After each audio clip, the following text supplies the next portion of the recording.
Jangan takut kepada mereka yang hanya membunuh badanmu. Matius 10:28. Bapak-bapak, ibu-ibu, saudara-saudari, dan anak-anak umat Paroki Katedral, umat Tiga Raja, dan umat Santa Cecilia, bahkan umat manapun atau siapapun yang saat ini sedang mengikuti siaran dari Gereja Katedral. Jangan takut. Jangan takut. Kata-kata Yesus ini, seruan Yesus ini ditujukan kepada 12 murid 2000-an tahun yang lalu. Jangan lupa kata-kata yang sama itu juga ditujukan kepada kita abad ini, termasuk kita di Timika, termasuk kita di Papua, termasuk kita di Indonesia. Jangan takut. Sebuah teguran bagi mereka yang tidak punya nyali untuk omong tentang kebenaran. Tapi bisa juga peneguhan. Jangan takut, itu peneguhan bagi calon-calon nabi yang berani bersuara. Calon-calon nabi pemberani abad ini. Dalam konteks berani bersuara, menyampaikan kebenaran, hari Minggu ini saya ingin mengangkat seruan 57 imam asli Papua pada hari Senin tanggal 8 Juni minggu lalu di rumah Imam Projo Keuskupan Jayapura. Judul dari seruan itu, seruan para pastor Katolik pribumi dari 5 keuskupan seregio Papua. Sebuah seruan yang amat berani. Isinya 3 poin. Poin pertama tentang rasisme. Poin kedua tentang menolak ketidakadilan. Dan poin yang ketiga, menolak segala bentuk kekerasan kepada umat Tuhan di tanah Papua. Saudara, saya minggu ini mau membatasi diri hanya pada poin yang pertama yang diangkat para imam pribumi, yakni masalah rasisme. Rasisme yang menjadi kausa prima sejumlah peristiwa kekerasan di Papua,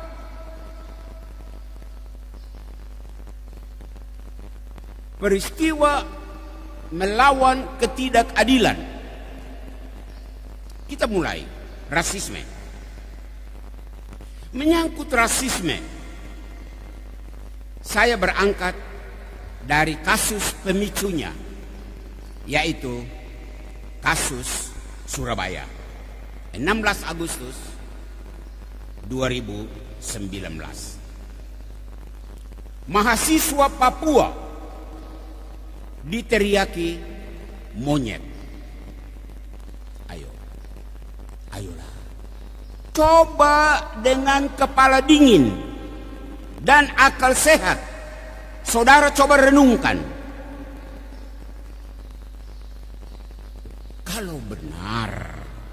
Kalau benar orang Papua itu monyet, maka konsekuensinya apa? Sangat dahsyat.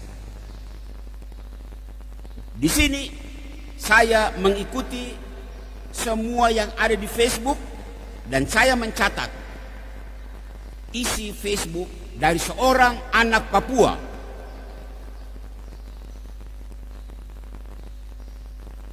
Mohon umat pendatang tidak tersinggung. Kalau mahasiswa Papua itu monyet, artinya monyet cari ilmu di Surabaya. Dengar baik-baik. Monyet cari ilmu di Jawa, monyet cari ilmu di Sulawesi, monyet cari ilmu di Sumatera, monyet cari ilmu di Kalimantan, monyet cari ilmu di Maluku. Sementara, dan ini jangan tersinggung, sementara manusia Jawa, manusia Sulawesi, manusia Maluku, manusia Sumatera datang mencari makan di tempat monyet. Membaca SMS itu saya malu. Saya malu sekali. Pikir dan renungkan. Orang waras pasti malu disebut cari makan di tempat monyet. Nila setitik merusak susu sebelanga. Mulut satu anak, satu orang, beberapa orang Surabaya merusak susu sebelanga Jawa, susu sebelanga orang pendatang. Lebih malu yang mana? Monyet cari ilmu di tempat manusia atau manusia cari makan di tempat monyet? Jangan, sekali lagi, jangan tersinggung. Ini konsekuensi logis sebuah ucapan rasis. Pertama. Yang kedua, saya ingin menyapa bagian pemerintahan. Pemerintah kita di pusat maupun di daerah all out mengeluarkan dana besar untuk membangun jalan di Papua, pendidikan di Papua, kesehatan di Papua. Berkaitan dengan ucapan rasisme tadi, pertanyaan yang mengganggu nalar. Bangun jalan untuk monyet-monyet? Bangun kesehatan untuk monyet? Bangun pendidikan untuk monyet-monyet? Kalau benar teriakan rasis orang Surabaya itu, apa pemerintah masih waras mengeluarkan dana begini besar untuk monyet-monyet? Pemerintah yang waras akan menjawab, teriakan itu tidak benar. Oke, tidak benar, lalu kau buat apa? Buat apa? Ketiga, pihak keamanan, polisi, tentara, kamu dengar? Polisi, tentara di tanah Papua ini terlalu banyak. Ya, ini kan wilayah negara Republik Indonesia, wajar toh? Wajar. Tetapi Anda hadir di tanah ini dengan segala perlengkapan keamanan yang hebat-hebat. Saya Pastor Amandus hanya mau bertanya, seluruh perlengkapan hebat-hebat itu untuk jaga monyet-monyet? Jangan tersinggung, polisi dan tentara. Polisi dan tentara yang masih waras akan menjawab, tidak, kami tidak menjaga monyet, kami menjaga manusia. Oke, kalau begitu, apa sikap tentara dan polisi terhadap orang yang teriak monyet itu? Malulah Anda. Kalau orang Papua itu monyet, baru Anda dengan segala perlengkapan keamanan yang wah, kamu menjaga monyet, malu kan? Keempat, kelompok keempat, pihak agama. Saya tidak mau menyebut orang Islam, saya tidak mau menyebut orang Protestan. Saya hanya membatasi diri pada gereja Katolik. Pastor dan suster, sejak zaman Belanda sampai zaman pemerintahan Indonesia ini, luar biasa pastor dan suster begitu banyak datang di Papua untuk melayani. Anda mengabdikan seluruh hidupmu dari masa muda sampai Anda menjadi tua di tanah Papua ini. Pertanyaan kecil untuk direnungkan.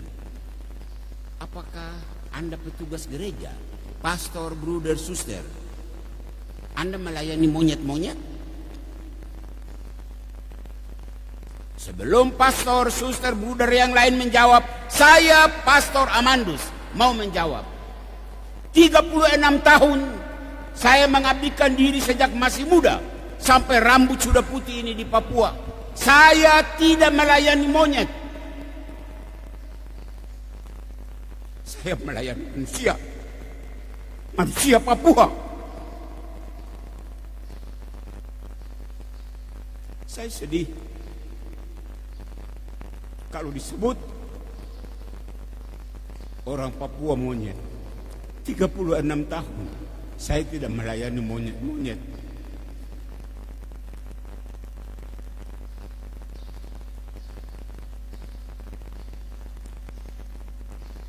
Kelima, terakhir,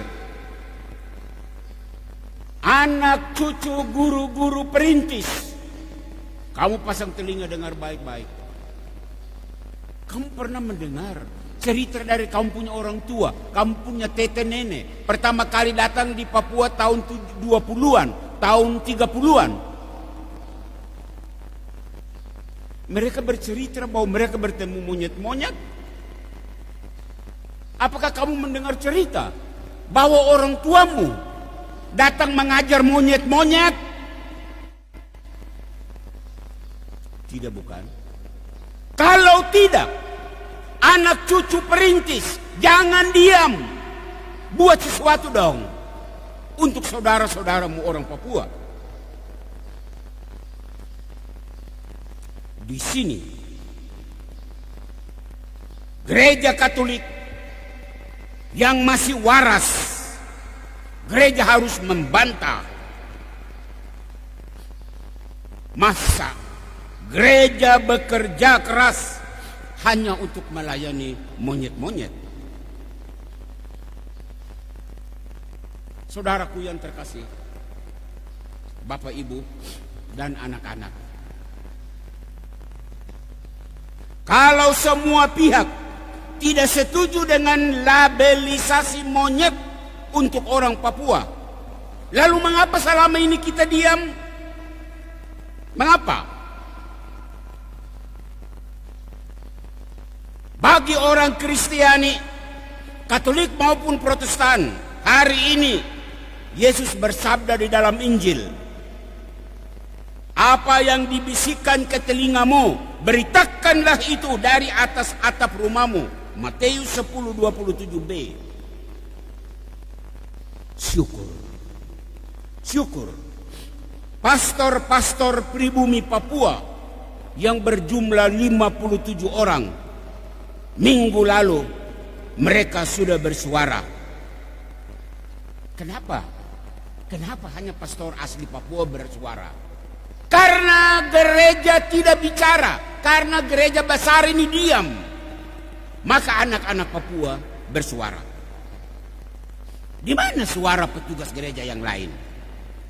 Di mana suara hierarki gereja? Ingat kekuatan besarmu. Kalau gereja-gereja kecil, gereja-gereja lokal, katakanlah saudara-saudara kita Protestan, itu gereja lokal, mereka bersuara gampang untuk dibungkam. Tetapi kalau gereja universal yang satu, kudus, Katolik dan Apostolik, kalau gereja universal itu bersuara, sulit dibungkam. Kenapa? Bunyi di Timika, bunyi di Jayapura, bunyi di Jakarta, bunyi di Roma, bunyi di seluruh dunia.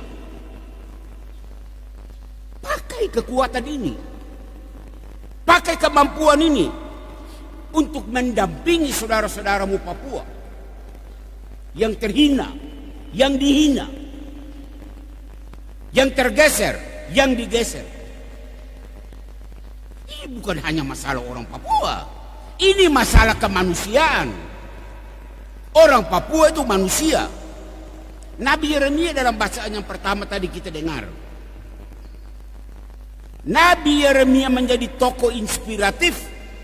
Yeremia menderita, Yeremia dikejar, Yeremia dianiaya karena ia melaksanakan tugas kenabian menjadi corong untuk menyuarakan nasib bangsa Israel yang tertindas di tanah pembuangan. Yeremia tampil luar biasa. Lah kita bagaimana? Sebagai anggota gereja, kita semua jemaat Kristiani, Papua non Papua, kita semua dituntut untuk hadir sebagai nabi di zaman ini. Faktanya apa? Banyak orang takut bersuara, takut tampil di depan. Banyak umat khawatir akan nasib duniawinya, takut kariernya, takut omong, nanti dimusuhi, nanti dijauhkan, proyek tidak dapat karena melawan mainstream. Asap dapur tidak mengepul, keluarga makan apa? Untuk orang semacam ini yang berpikiran semacam ini hari ini Yesus menyapa Anda. Jangan takut kepada mereka yang membunuh badanmu tetapi tidak berkuasa membunuh jiwamu. Matius 10:28. Gereja harus berani karena ada dasar. Wilayah gereja adalah wilayah moral. Wilayah moral itu apa? Keadilan dan kebenaran. Wilayah gereja bukan wilayah politik. Karena gereja memang tidak berpolitik. Tetapi, dan ini dengar baik-baik, pemerintah dengar baik-baik, tentara polisi dengar baik-baik, gereja tidak berpolitik karena bukan wilayahnya. Tetapi kalau orang politik, masyarakat warga, organisasi massa, siapapun termasuk polisi, tentara, kalau Anda melakukan tindakan menginjak wilayah moral, keadilan, kebenaran, gereja akan bersuara. Karena Anda menabrak wilayah kami. Kalau gereja tampil di publik untuk bersuara, harap Anda jangan berkata gereja berpolitik. Bukan. Gereja melakukan tugasnya. Anda menginjak wilayah saya harus bersuara. Saya diam, saya berdosa. Akhirnya, Bapak-bapak, Ibu-ibu, saudara-saudari, anak-anak, dan siapapun yang mengikuti siaran ini, dari mimbar gereja katedral ini, atas dasar firman hari ini, seruan untuk kita semua adalah: warga gereja bersuaralah, institusi gereja bersuaralah, petugas gereja bersuaralah, hierarki gereja bersuaralah, bahkan setiap insan yang waras, semua manusia, Kristen, non-Kristen, Katolik atau Protestan, Islam, Hindu, Buddha, Anda manusia, Anda masih punya pikiran waras, bersuaralah untuk membela kemanusiaan ini. Apa yang dibisikkan di telingamu, beritakanlah itu dari atas atap rumahmu.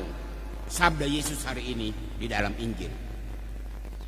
Jangan takut kepada mereka yang membunuh badan tetapi tidak berkuasa membunuh jiwamu. Takutlah terutama kepada Dia yang berkuasa membunuh baik tubuh maupun jiwamu di neraka. Tuhan memberkati saudara-saudara kita Papua. Tuhan memberkati saudara-saudara kita pendatang. Tuhan memberkati kita semua. Amin. Kita hening sejenak untuk merenungkan firman Tuhan ini.